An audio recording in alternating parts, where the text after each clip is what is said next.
Hello, and welcome to another episode of Porous Borders. I'm Andrew, and this is episode 3 of the podcast. I've been on the road for the last couple of weeks, which is why I'm posting this a little bit late. I've just come back from Klex Festival in Kuala Lumpur, which is an annual festival of experimental music and film. And it was a really great time. There were so many amazing musicians from Asia and Europe and Australia and the US. And I took a lot of video of the performances there, so you can expect to see some of that fairly soon. I also did a couple of interviews, and those will be released as podcasts at some point in the near future, so you can look forward to that as well. This week on the podcast, my guest is Randy Reimann of the band Tralala Blip. Randy is an electronic musician who started out in the hardcore punk scene in Sydney in the 90s, where he was the singer of the band Massappeal. They did some pretty big tours with bands like Rollins band and the Hard-Ons, and in that scene they're still quite an influential band, I think. But they eventually broke up, and after that happened, Randy got into making electronic music, so we talk a little bit about that journey in the interview.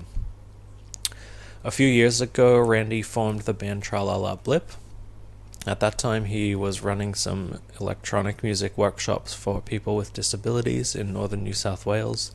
And when that program's funding got cut, he and some of the guys who participated in the workshops decided to make a band. Tralala Blip are one of my absolute favorite bands, and one of the things I really miss about living in Brisbane is getting to see them live every couple of months or so. This year they released their second album on Room 40. It's called Eat My Codes If Your Light Falls. And coincidentally, just this week, the podcast Live Delay has released a recording of Tralala Blip's live set from their album launch show in Brisbane earlier this year. If you're not familiar with Live Delay, I highly recommend subscribing to it. It comes from the Brisbane independent radio station 4ZZZ, and every week they release live recordings from shows in Brisbane. So I'll put a link to that in the show notes. Randy also has a solo project called Wolf Shield, and we talk a bit about that in the podcast too, so you can also find a link to that in the show notes. This podcast was recorded back in September of 2019. I drove down to Bangalow, where Randy lives, and he met me there, and we sat in the park and had some coffee and recorded this conversation. I've done my best to EQ the worst of it out, but you'll hear a little bit of wind in the microphones occasionally. And that's it from now, so here's my conversation with Randy from Tralala Blip.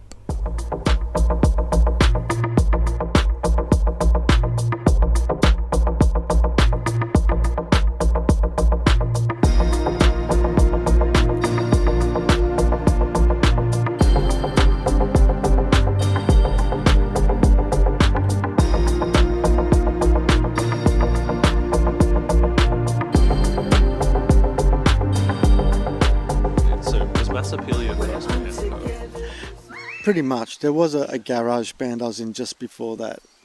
We never did anything apart from playing the garage. Right, yeah.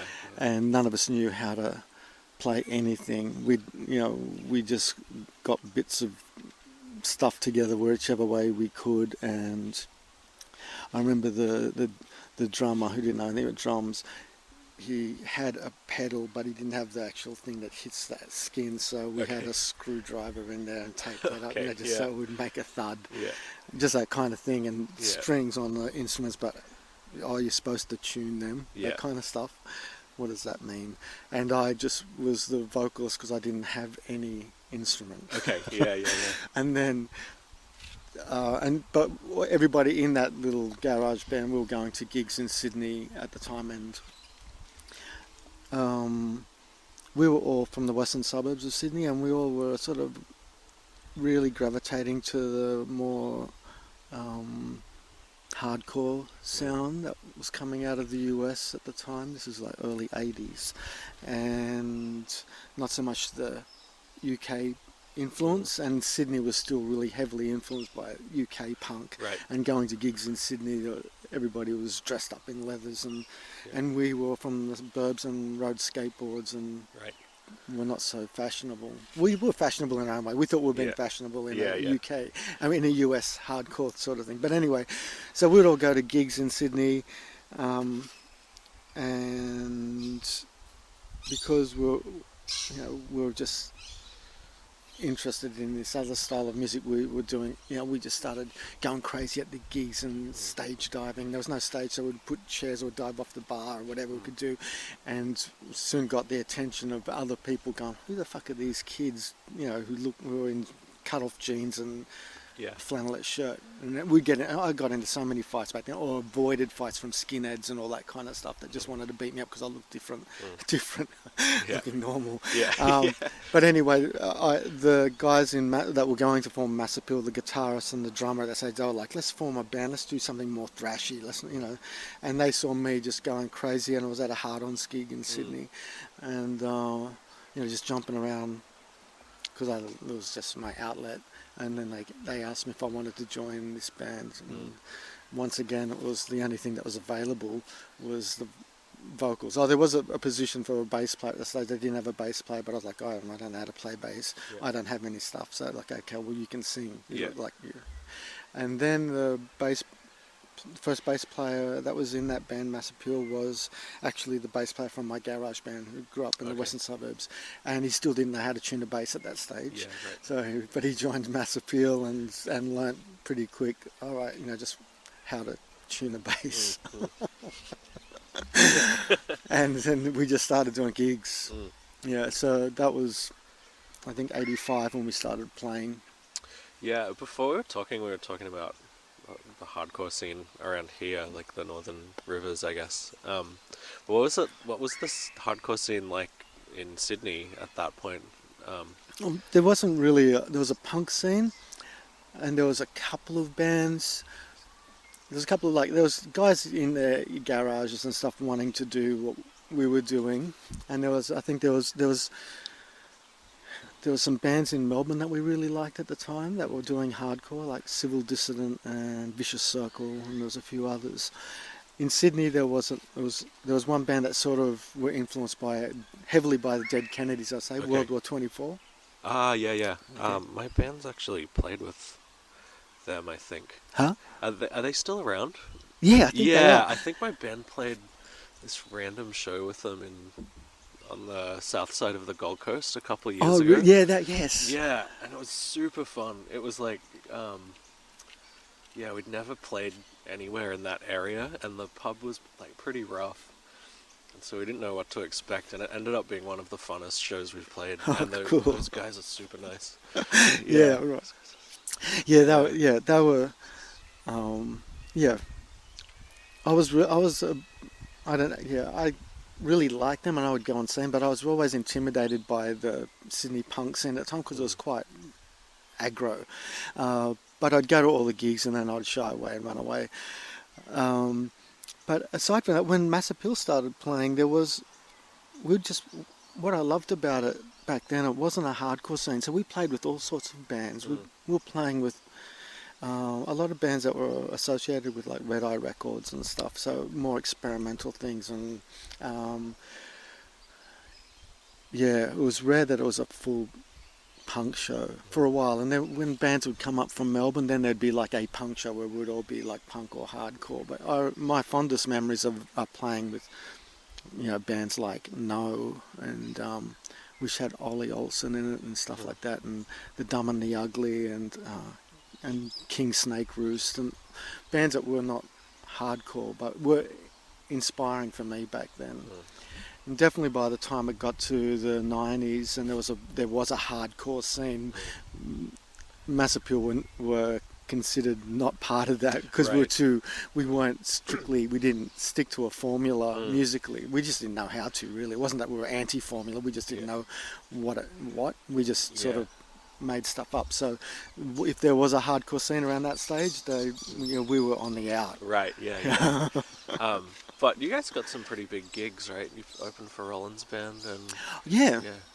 Yeah. That was another favourite thing about that period for me was the bands we got to play with. I got to play with the Butthole Surfers, Yeah, right. Yeah. Bad Brains. Wow. Yeah, there was so many gigs where I was like, oh, I can't believe I'm playing with these guys, and Yeah, I get yeah. to see them. So that was really, really cool. Public Image Limited, we got to Wow. play with them. So, yeah, that was all fun.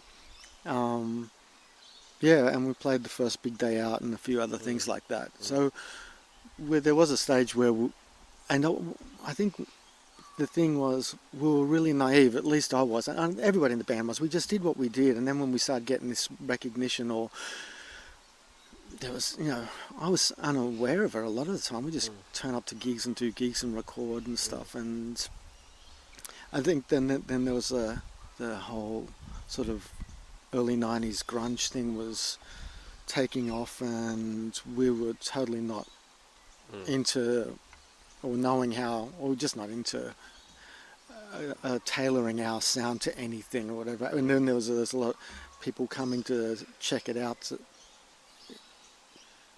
Yeah, but I don't know, I was just totally oblivious to them. We just did what we did.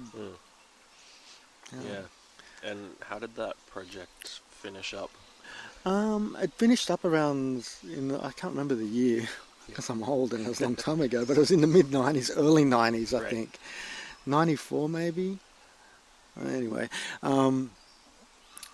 yeah, it was around that period where I was really bored with rock music. I was by that stage, by the late 80s, I was going to warehouse parties. Like Massappeal would do gigs at the Lansdowne, would finish at 1 a.m. and I had this friend, Rachel, who would come to the gigs and we'd surf together and stuff. And Rachel knew I was into electronic stuff, and she discovered the warehouse parties, and she'd just get me after playing Massappeal, and would ring the number, get the directions, and go to warehouse stuff. So really from the late 80s and early 90s, I found that more punk rock than a lot of guitar stuff, and I was seeing bands that we were playing with all of a sudden wanting to sound like rock bands, and I just was not interested in that.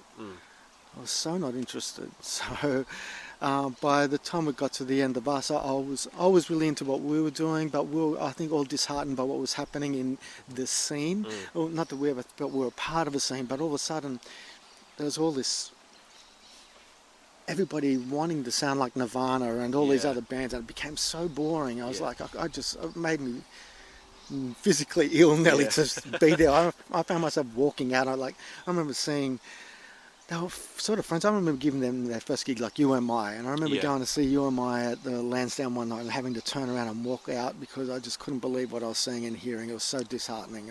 And then there's a whole bunch of other bands doing it. I was just like, well, that's right, I was never really into rock anyway, and I'd really discovered this thing, because to me, when I started doing hardcore, it was so not rock. We happened to have those instruments, but it wasn't based on like formulas of rock songs and blues or anything, and I had no real interest in that. So when everybody from that punk scene started to sound like all the other rock bands, and I loved Sabbath, but see, I was just like, oh. And we had Massappeal had our last tour was really bad, and the guitarist in the band, Brett, said, that's it, I'm out. And we were like, in a way, relieved. Yeah, right. I remember it was the first time all the time we'd been doing what we were doing. We were playing some show on the coast in Victoria and doing our thing, and having all these really aggressive surfer guys yelling out, play Nirvana, play this, play Soundgarden, whatever, and I was just like, what the fuck? Yeah. It was weird. It was a weird time, and I was just like, that's it. Do you think all those bands do you think it was just a trend thing, or was it people saw that there was money to be made or career to be had maybe by being a bit more formulaic? Maybe. I think, Possibly. Some of these bands made, clever moves, I guess, and made careers out of this stuff. Like I said, I was just totally naive and not thinking of it in those terms at all. Yeah. I was never thinking, the next record is going to make us this, or whatever. Yeah. We were just really, it just never came into it for me. But then looking back at it, I think, there's some bands that thought, hey, this is all I do, really, and wow, what if I could actually make some money doing what I do? Yeah. And I think, and a lot of the guys really liked rock anyway. It was just more my thing for me that was a point in my life where I realised, oh, that's right, I've never really liked this stuff anyway. It bores me. Yeah. And so, and we didn't. We never even considered it, but even if we wanted to, I didn't think that Massappeal had the skill set to write a rock song. Yeah. We just didn't know. It would take a lot of whatever we didn't have to think that way. So it wasn't on the cards ever for us. But now looking back, like answering your question, I think, a lot of people saw, and because there was also, and that's another thing we were naive to, there's all these major labels coming to our gigs and other just wanting to sign the next grunge band. Yeah. They came and looked at us for half a song probably and walked out, and this is not it. Yeah. But I remember, people going, Jimmy Barnes is here, and I'm like, Jimmy Barnes is at one of our gigs? What the, and all, these kind of things. And there's all this thing of people being into what was happening. But I think that was a big part of us, people going, I could possibly make some money out of doing this. So what were the warehouse parties like then? What was like the big contrast, I guess? I like dancing for a start, and I don't know. I think what was appealing to me was obviously the music. I really liked electronic stuff from an early age, anyway. But I really liked dancing. I really liked that people were just so immersed in that, and just it was before the stage when everybody just faced the DJ.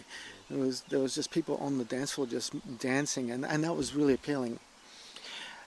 And the music was more cutting edge to me, or just fresh compared to it was happening. This techno stuff was just coming out when I was experiencing rock going backwards, right. looking, and there's a place for that. It just wasn't interesting for me. So that's why I started hearing all these sounds that I didn't know what they were, what was making these sounds. I had no idea. And for a few years, those early years, I had no desire to know what was making those sounds in a way. I was just like happy to be totally immersed in this. And then I started to think, well, actually I wouldn't mind learning how to make this. I really like it. But I remember back then when I discovered the warehouse things in Sydney. This is like around Alexandria and Redfern, and they were just, you'd get the directions from a phone number you'd call, and then you'd get to there'd be a big warehouse door, and somebody open a little door, and you'd sneak in, and it'd be a dusty warehouse. And just in more,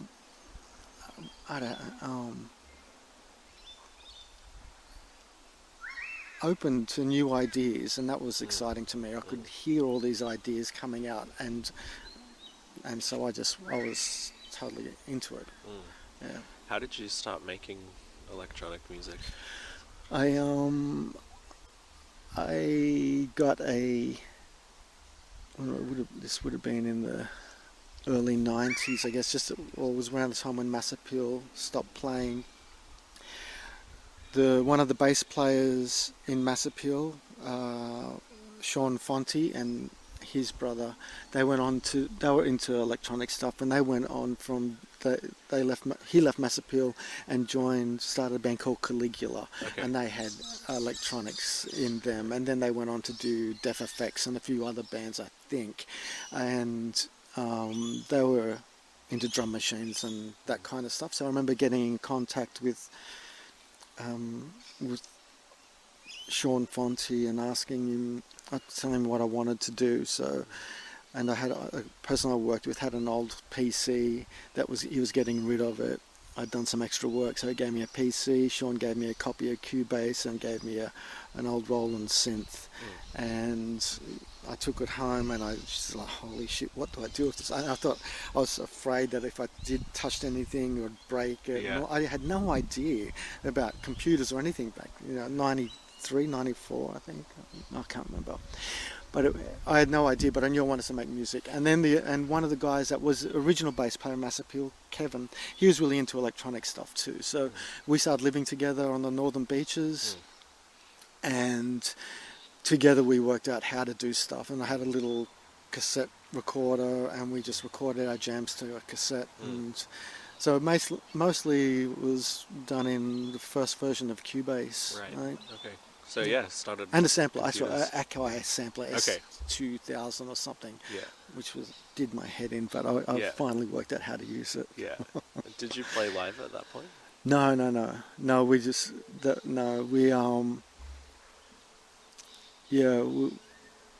we just made a lot of sounds at home and made tapes, and then I think the next thing was I moved out of the city up here, so we didn't do anything. And then when I moved up here with my partner at that time, she was a songwriter, and so we started doing stuff. I was doing electronic stuff. I had a drum machine and stuff, and she had songs, so that's when I started to learn how to use the stuff competently, sort of, up here. And we played some bush, doofs and stuff in the chill out area, because our stuff was really chilled. Yeah. And then we did that for a couple of years, and so that was song-based stuff, electronic but song-based. And then from there, that's when I came up. I started thinking about the idea of Tralala Blip. So how did that band start, Tralala Blip? I was working as a support worker in Lismore, and they had a music program that was just, people would, gather around one person, a support worker, who would play guitar, and they'd sing songs, and they would have a few percussive things, and that, singing other people's music. And I was dabbling at home still with all my electronic stuff, and I just had this idea that, a lot of people that I work with, that I support, have got really interesting stories and really interesting voices, and they obviously love this kind of self-expression. But what if there was some sort of way that we could just support people to write their original material, write their own stuff? And that was a real foreign idea for most people there. But anyway, I suggested this to this organisation that I worked for, and I was a little bit, I went to them saying, the music program sucks, it's really bad, and I've been thinking about this, and it's sort of in line with what you want to achieve here. And they were like, okay, give it a go. And so I started just running weekly workshops and encouraging people to write lyrics, to write original stuff. So that went on that was the beginning of Tralala Blip. That was like big workshops of about 16 to 20 people, and would spend like about 6 hours once a week just creating things. And then the service that I was doing this out of, in the hall at this place, they decided that, they said, there's not enough interest in this, and we're going to shut it down. And that was like a bit of a shock, because I knew that there was a lot of people that were involved in it. It was their highlight of what they were doing, that they were getting to create this stuff. And but I was being told that no one was interested. I knew it was bullshit. I just knew that they just didn't want to do it anymore. So anyway, that was when Tralala Blip formed, because there was after they shut it down, there was a couple of the guys who are still in Tralala Blip now, were like, why? We want to do this. So we just took it outside of the service and just started doing it. Like I could always envision it would become a band type thing anyway, separate from any sort of service or support from any service. Right. And that's what it did. We just found a hall, another place to to practice, and we still just got together every week and started making stuff. And then I started thinking about, oh well, let's play live, let's do this. And so I contacted a local crew called Sound Crucible, and they would put on experimental nights in Lismore and around Byron Shire. Right. And I knew that they would get what we were doing. Yeah. And so I got in contact with those guys. I'd been going to their events and stuff. So I got in contact with them and said, hey, we're doing this thing, any gigs? And so they supported us and said, yeah, please, let's do some stuff. Yeah. And what was the lineup at the beginning of the band? Is it different to... Matthew was in the band, and Lydian was in the band. Phoebe was not in the band, and Zach. They came in a little later. Okay. So just three of you at the... No, and then there was another woman in the band, Leanne, and she was in it at the beginning, but then she stopped when we started doing a theatre project. I can't remember what year it was, but a few years ago we did we asked to do a theatre project, and she couldn't commit to that. Right. And so we needed somebody else, and that's when we found Phoebe, because Phoebe was at that stage, she was running an artist space in Lismore that put on noise events and stuff like that. Right. Her and her partner at the time, and Tralala Blip would play there. So we had a connection to Phoebe, and when we needed, for this theatre work, we needed a female in the show. Phoebe's name came up because we knew that she was into the stuff. And so Phoebe joined, and Zach joined a bit before then. Right. And what was it like working together at the beginning of the band? Like, did you just jam, or were you like... when we first started, it was just jamming, and it was all... I had like a whole bunch of MIDI controllers and instruments that had MIDI in and out, and Ableton in a laptop. So I just set up projects in Ableton in the beginning, and then set the MIDI things to scale. So no matter what anybody played, it would be in a key and sound musical. So that's how it started, because it was like... And that's how I work as a solo artist anyway. I couldn't be bothered, playing stuff. I just used techniques that I was using myself. Yeah, right. Anyway, and so we would just jam, and then we would then go through the bits that we would like and find parts that we thought were interesting, little a few bars of maybe a bass line that's that sounds pretty good, let's just chop that up and make that into the bass line, and let's do this, and then we'd start constructing songs like that, and then we'd sit there once we got a basic idea and then go, well, how about a vocal on this, and somebody might put their hand up, I've got an idea, and and it's in terms of like, it seems like a pretty democratic process writing together, like within the band, right? And different songs, different people sing, and that kind of thing. Does everyone like sing the song they wrote, that kind of thing, or is it more like? It's this last album that we did was different from the other stuff in a way. Lydian and I did a lot of work on the music separate from the guys, not entirely, but Lydia and I worked a lot more on it together than, we worked on it like 3 days a week, and then the fourth day with the guys in the band every week for over a year type of thing. And so it was a little different, but we still would start ideas, like we would jam on a Tuesday, which we do after Here I Go, and we record stuff, and then Lydian and I would go through the stuff and find something that is interesting, and then we'd work around it. Then we'd take it back the next week and would develop it further. And as far as lyrics and songs, sometimes somebody would come in with an idea, like Zach came in with the idea for the song Star of Hope. He was going through a real heartbreaking breakup with his girlfriend who was living in South Australia. So he wanted to do this song. So he wrote the lyrics for that and came up with the vocal melody. But then there's other ones where, like Lydian in Pub Talk, he had this really traumatic experience. Is this okay? Yeah, I'm just keeping an eye on it. Yep. Yeah. A traumatic experience in the pub. He came in to the studio at my place the next day, and he couldn't really articulate. He was really frustrated and upset. So together we worked on the lyrics, and then and also the melody, the main melody was me and him working together, him with the mic in front of him, and me sitting there and just going over parts what sounded good with the skeletal structure we had at that point in time. So we worked together on that, and each song's different. There was one song on the album that it was initially Zach's idea about addiction, because he was going through addiction and withdrawals from a substance.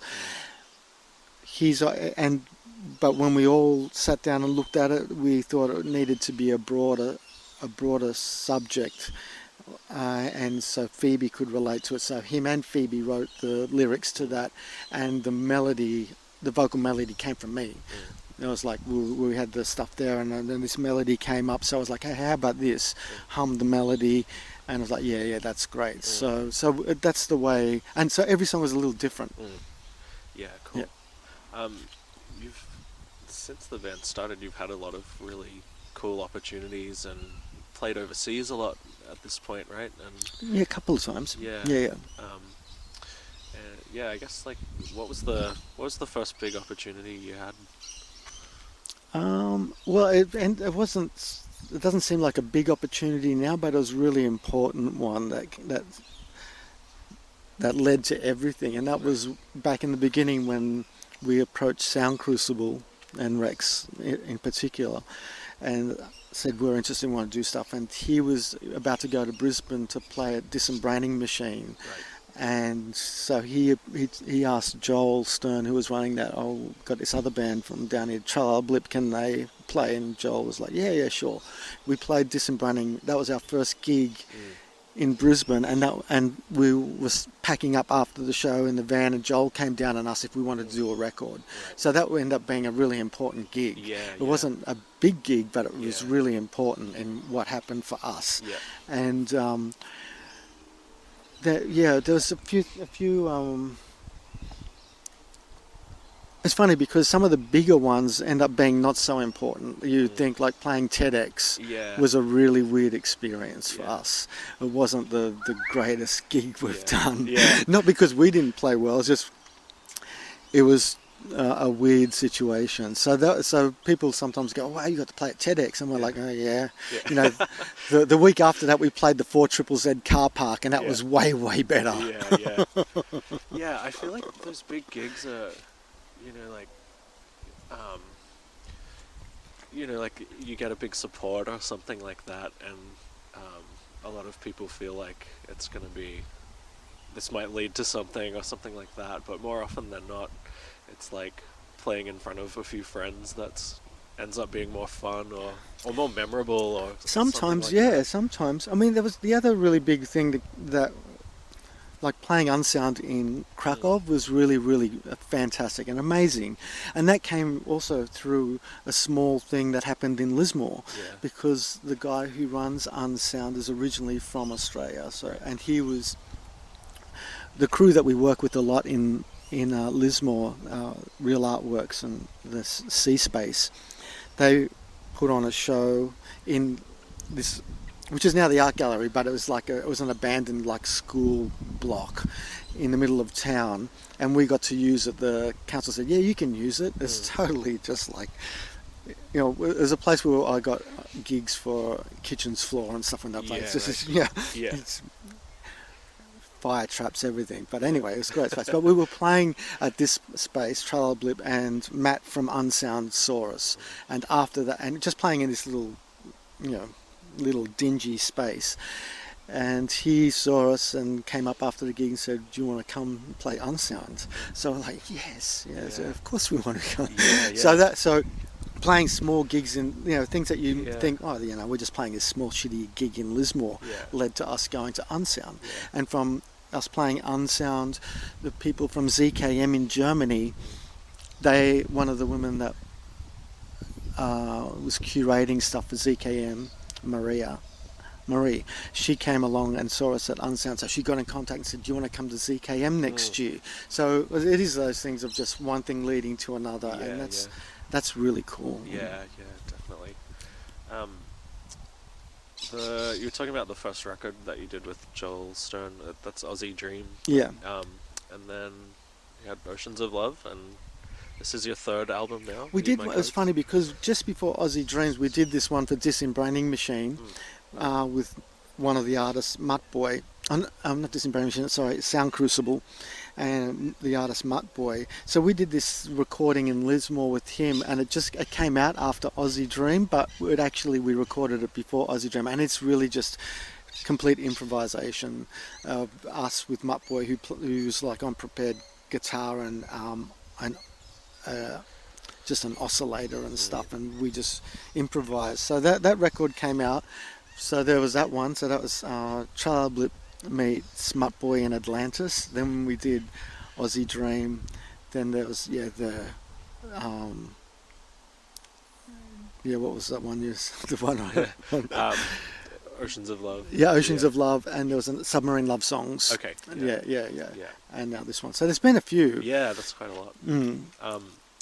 The newest album is like, it sounds to me at least like a pretty big, what's the word? Like a lot of work's gone into refining what you're doing, or it sounds very focused. Whereas I think the earlier ones had this really loose kind of, it just sounds like a lot of exploring, and but the new one sounds like very structured songs, and Yeah. is there a long process to refining Yeah, that, there or- was. It wasn't intended to be so long, but there was a lot of things that came up in between, just life things for all of us, that made us have to put the recording and things aside for a month here or there while somebody had to deal with something. It was a really intense, it was a couple of years really, I think, that we were doing it. But also we had made the decision as a band that we wanted to explore song stuff a bit more. We all like pop music, and we thought it would be interesting to actually, instead of just having these jams that we would and then just we find the parts that we like out of jams, this was like, no, let's have a verse, let's have a chorus, and let's try these things. You know, it's very new for us to do that, and that's also why Lydian and I did a lot of work together. We had more time together because he lives across the creek. He'd come over every morning, we'd get in the studio, and we'd also listen to other people's stuff that we like and go, all right, okay, that's the difference between the chorus and the verse. You know, just listening in a way that neither of us have. I know, you know, and that's a funny thing because when I'm listening to stuff I like, I only recently got this thing of dissecting things that I like. Usually I put music on in the car or whatever, and I'm just loving it. I'm just listening. Oh, wow, this is cool. Yeah. This time we're like, oh, we want to write pop songs. Let's listen to some great pop stuff that we like. Yeah. And so we did that. Yeah. That's a very different process for us Yeah. from the other things. Yeah. And then you took those ideas to the group, and they got Yeah. further refined from there. Yeah. Well, that's what Lydian and I would go in with.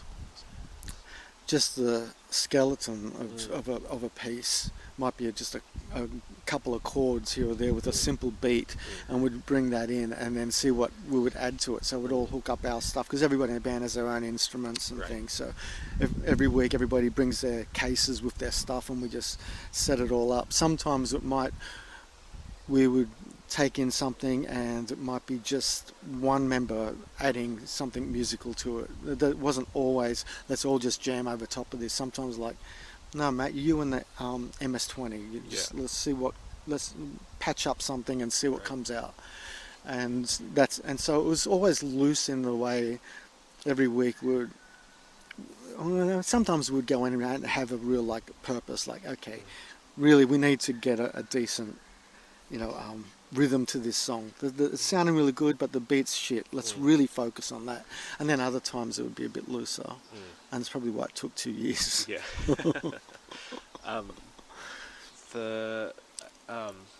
So I've seen you guys play, I think, 3 or 4 times.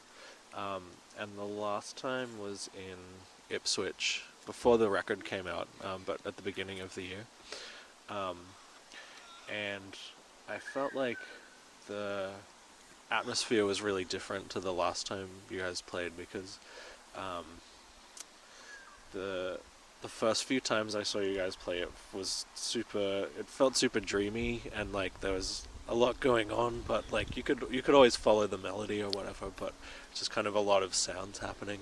Um, and then the thing I remember most about the last show you played was there was this song where you had group vocals and like these like really cool shouty parts and stuff. Yeah, And, yeah. yeah, it just seemed like um, I guess there's this more like focused sense of it being a unit and like um, more emphasis on the song, I guess. Mm. Yeah. Yeah. Yeah. Yeah, definitely. And I feel that it's happened so organically in a way. It wasn't a real hard leap that we had to make, and it was just somebody coming up with a suggestion and we all going, okay, let's give it a go. But we have discovered that we all knew that we liked singing. We all like that, and we like singing together, and people like it also. And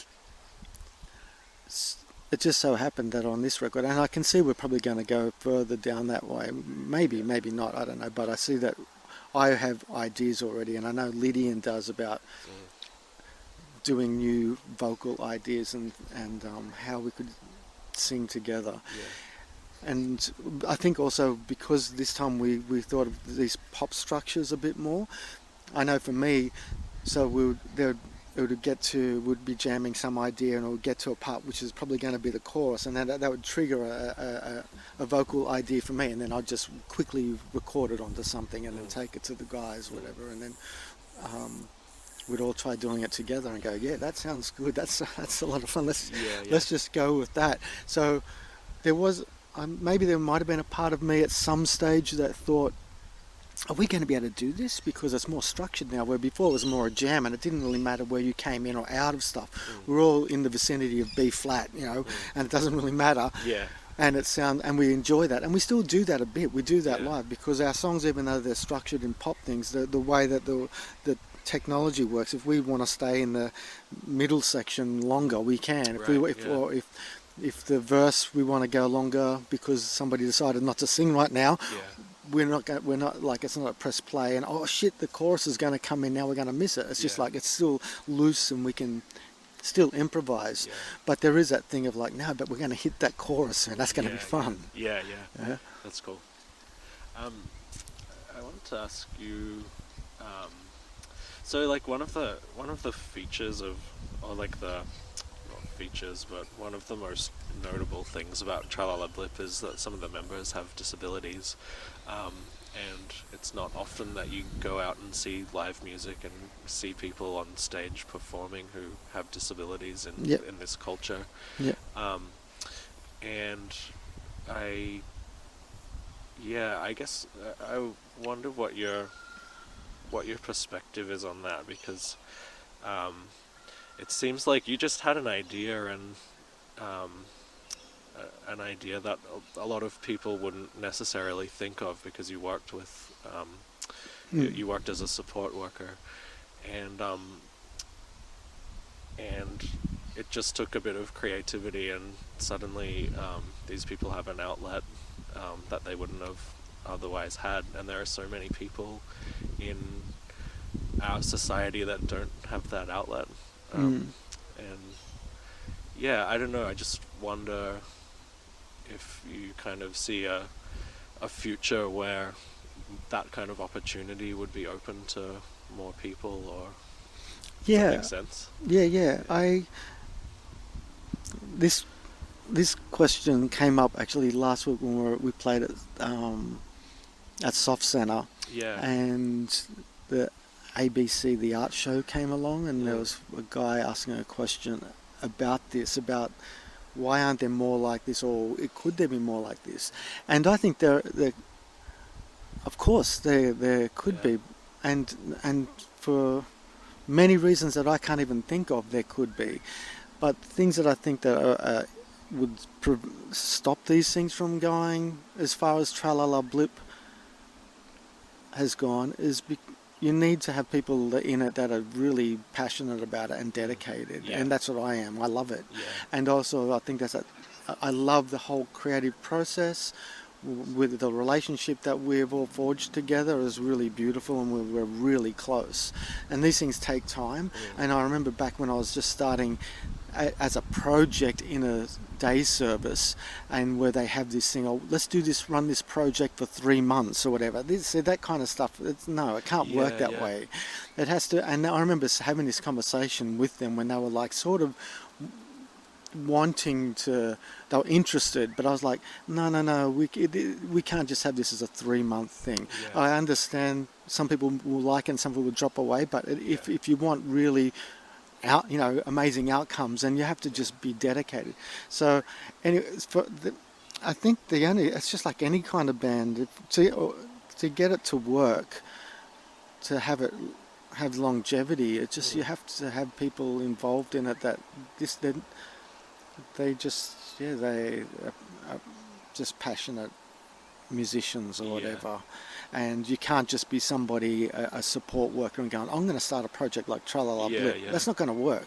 You have to love it. I mean, I'm a geek too. I'm forever exploring gadgets and stuff. It's what I do. And not that it just needs people that are like that, just really into it and thinking constantly, where could we take this next? Just being creatively sort of invested in it, not as coming to it from a place of like, this would be a good project for people to be included. I don't know if that makes sense. Yeah, it's like the wrong starting point. It's like it's like a inorganic way to come at it, whereas for you it was something that naturally evolved out of something you'd done for a long time, and exactly, the circumstance. That's right. I've been making music for many years, being into gadgets and all that kind of stuff for many years, and then just putting the two together, because also this thing of being curious and also really feeling that I'm being enriched by being around people who express themselves in such unique ways and have such beauty to share. And so that, for me, I also feel a responsibility doing this. That it's I love it, I really love it, but it's also, there's a part of that, like I feel that it is I just see how much that everybody in the band really digs it. They really dig it, and I just want to step up as much as possible to make sure that it goes as long as it is meant to go, and not short circuit it at all. That's How was the show at Soft Centre? It was really good. It was amazing. I think we've got. At this point we're just. We're playing all these new songs which we really enjoy playing, and people seem to really like it. So the response at Soft Centre was really, really good. The floor was packed with people dancing. And that was another thing too, because we wanted with this album, let's do stuff that's a bit more danceable. We like dancing. Let's make some more dance type stuff. So, and it was like that. And it was funny though, because out of all the artists at Soft Centre, we were the most poppy. We had songs, and we but it still worked.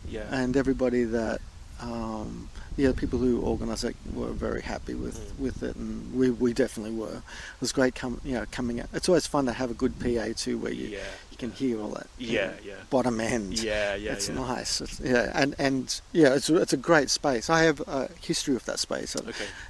I back in, my cousin grew up around the corner from there, and it was just an abandoned power station when we were growing up, and we'd go and play in there as kids.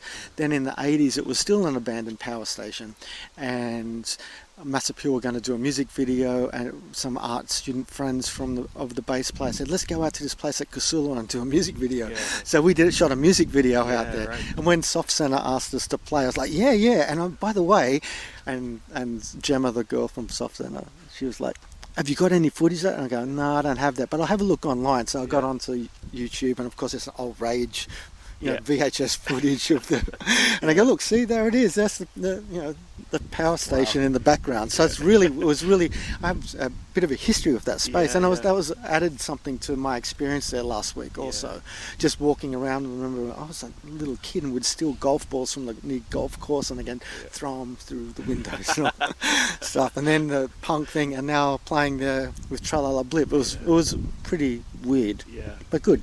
Did you get a chance to see anything else while you were there? That was. I stayed the whole time. The other guys got to fairly late, and I was like, had enough, and we were all going to go back to the city. We were staying in the city, but I ended up staying to the end and just dancing and having a good time. And so, there was lots of stuff that I really liked. I was really looking forward to seeing Gail Priest, because I've known her work for quite a while, and she played just before us. That was probably that was good. And also there were some other guys that was interesting, and from the old punk days that played, and that was fun. They were Malat, a band called Malat, and they all came on with masks on and stuff, and they played this complete noise set, but it had this old sort of, reminded me of like the 90s Vibe Tribe scene in Sydney and stuff. But anyway, when they took their masks off later, I was like, ooh, we recognise each other from the olden days. But anyway, there was lots of great stuff, and I really enjoyed it. Such a cool lineup. I really wished I could have checked it out. Did you get to see Soat? Yes. Yeah, he's incredible. Yep. He played in Indo last year, and it was totally like, I don't know, one of those experiences when you're like a teenager and seeing something amazing for the first time. I was really blown away by him, and super nice guy too. Yeah, right. I imagine. Yeah, no, it was great. Can I ask you a bit about Wolf Shield? Yeah, of course. It's your solo project. Yeah. How long has that been running? A few years now, I guess. It doesn't seem that long, because I put it aside while doing Tralala Blip. But it started 4 years ago. Okay. I think. Yeah. And is that just a kind of an outlet or like something to do on your own, or? Yeah, I've never done anything for myself. Right. Yeah. So I've always been involved in things with other people, and I just had this selfish thing to go, I really need to do something. And it was a bit of a response to, through social media, a lot of people, and not a lot so much now, but a lot of people were asking about my old band, and when are Massappeal going to get together again and do this and all this stuff. And I kept on saying, well, I'm not going to be doing it. I've just got no desire to go back there. But at the same time, it was really important to me, and I loved it. Because people would get really weird, like, why don't you want to do it again? It feels so not relevant in my life right now. But it is always be relevant in a certain way. It lives inside me, and it was so, I loved it. But dude, no, I'm not into it. And it made me, it gave me this idea so I started pulling out all these old rehearsal tapes and live tapes from a shoebox I've got from that period, and I just wanted to express how Massappeal is still, it's in me. It will always be a part of my musical history or whatever, but I cannot express it that way anymore. So I was thinking about how I can easily just go into a space where I can feel the feedback and all that stuff of all those endless weeks of rehearsal, because our rehearsals were always just as intense as our live gigs. We didn't know how to practice. We just get in the room and go crazy, and it was always really, really loud, and that's why I'm so deaf. But it was it was such a physical thing, and a lot of things happened when back in Massappeal. It was like I had a spiritual awakening during that, and I didn't do drugs or anything. It was like so many things happened in that period that will always be very important to me, but I don't want to do it again. So Wolf Shield, I just did.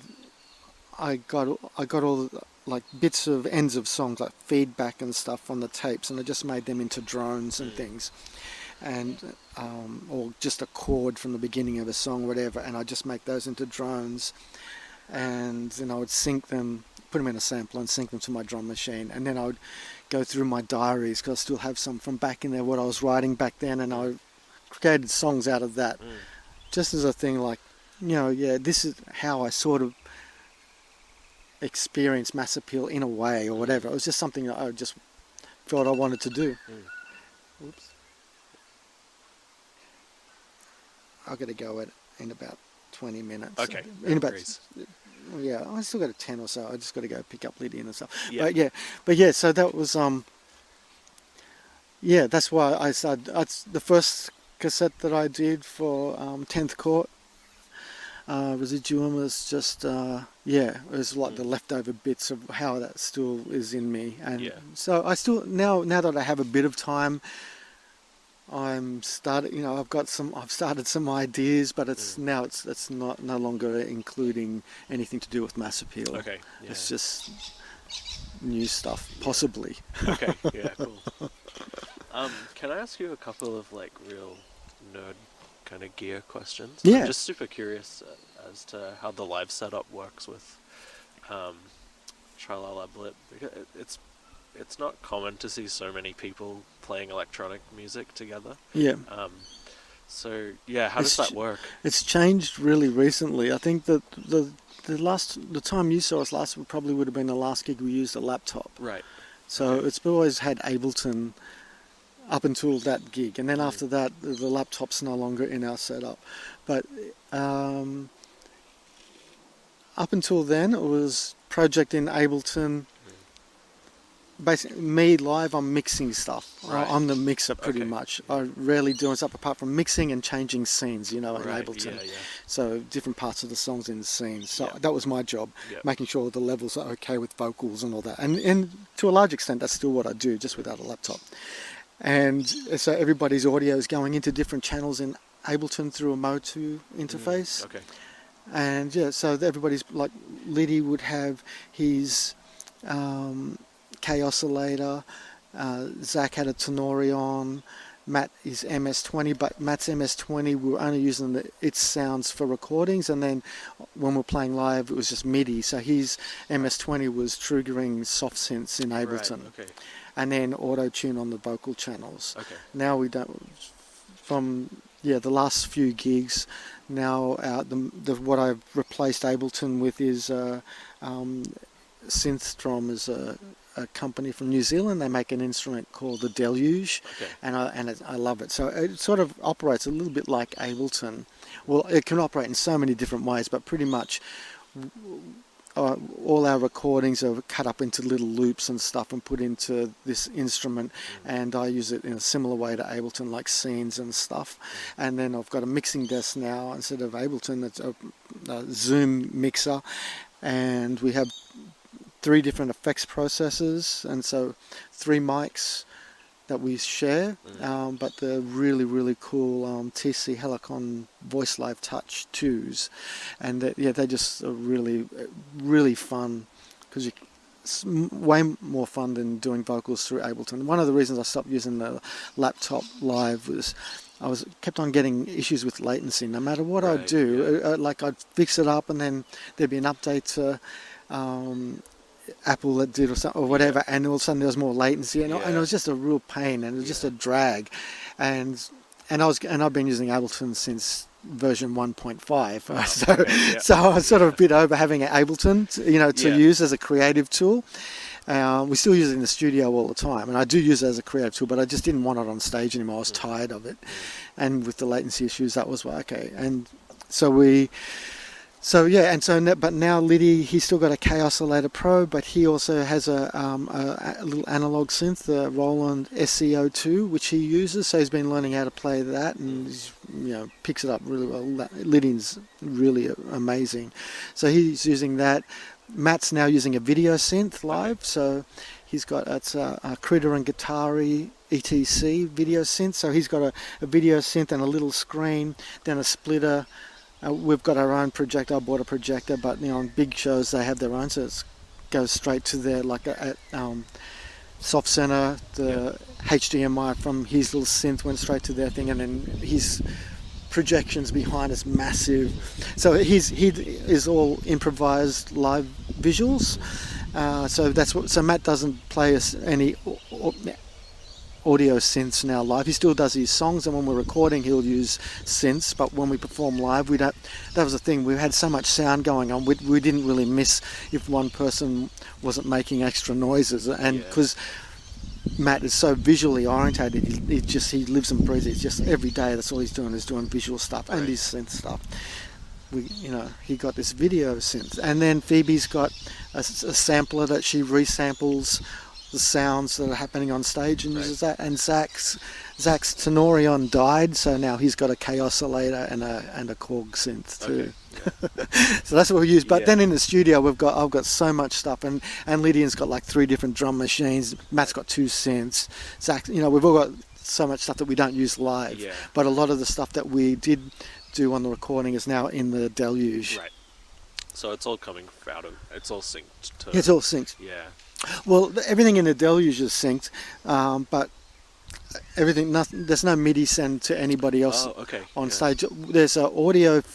The video synth responds to audio, so there's an audio out from the Deluge that goes into his video synth. So even though he's tweaking everything live, if there's anything that's sort of rhythmical or whatever, it pulses to the feed from the Deluge. So, but there's no MIDI on stage. Right. It's just live playing. Liddy playing his stuff live, and that's fantastic. Yeah.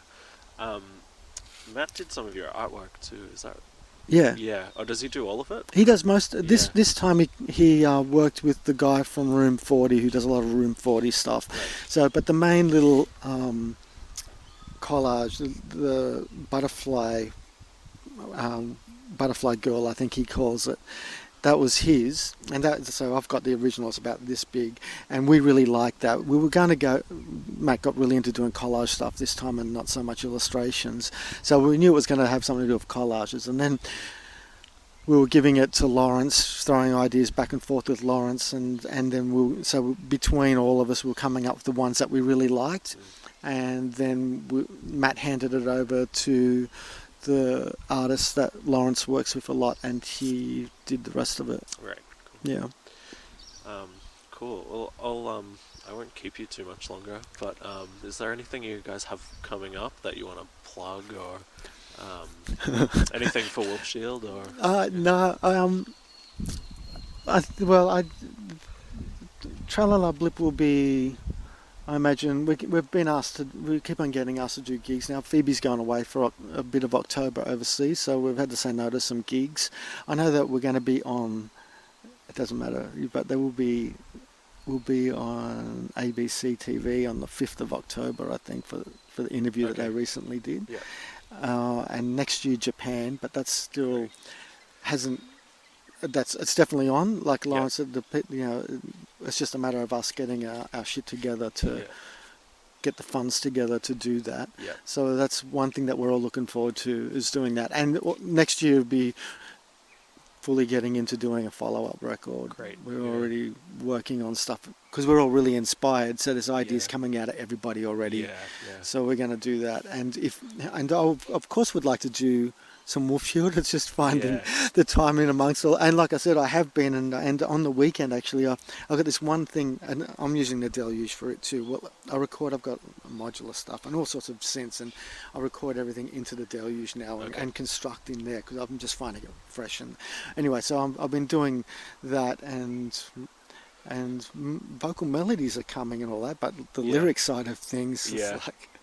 I've got ideas, but so I am working. I'm inspired to do that kind of stuff, and now that I have a bit of space to do it, I'm doing it. But I don't know when.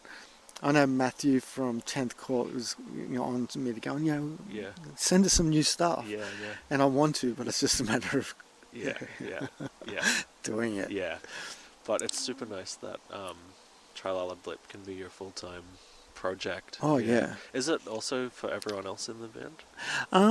No, Phoebe's got at the moment 3 jobs. Yeah. She's me and Lydia, and we work on it. Yeah. A lot. So Lydian assists me. He's and because Lydian did a degree at electronic music production at SAE. He was the first person with Down syndrome to get a diploma. Wow, yeah. So he's really up on Ableton and stuff. So Lydian will be in the studio. He's really all over that kind of stuff. Yeah. So we work together all the time. And then Matt does a lot. He's had some exhibitions, of his visual stuff in different galleries, Lismore Regional Gallery and a couple other galleries around here. Yeah. So he does a lot of that stuff. He's working on it at C Space, a place where we practice today. Matt's there 3 days a week just doing his art. Zach does dancing and stuff with a company out of Lismore called Sprung. Okay. So he does performance-based stuff. Yeah, Phoebe works at the for Arts Northern Rivers out of the Regional Art Gallery. Also works over at the uni and works at a bar. Okay, yeah. So everyone's pretty much full time in the arts. Everybody's doing. Yeah, we're all doing creative stuff. Everybody in the band is involved in. That's what we're all so into doing. Yeah, that's such a great thing. Yeah. Cool. That might be a good place to finish it. Thank you so much for your time. Thank you. Thanks.